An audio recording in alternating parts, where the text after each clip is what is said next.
રાજ્યના ભૂતપૂર્વ મુખ્યમંત્રી વિજય રૂપાણીના નિધન બાદ તેમનો પાર્થિવ દેહ આજે રાજકીય સન્માન સાથે તેમના પરિવારને સોંપવામાં આવ્યો.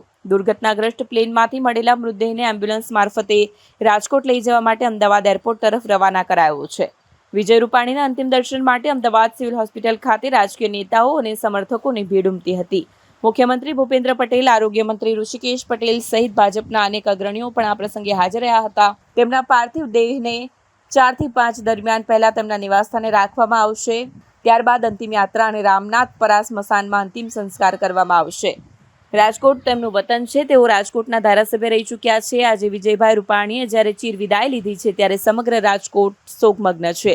રાજકોટની બજાર શનિવારે પણ તેમના શોકમાં બંધ રાખવામાં આવી હતી, તો આજે પણ વેપારીઓએ સ્વયંભૂ બંધ પાડતા રાજકોટની દુકાનો સજ્જડ બંધ છે.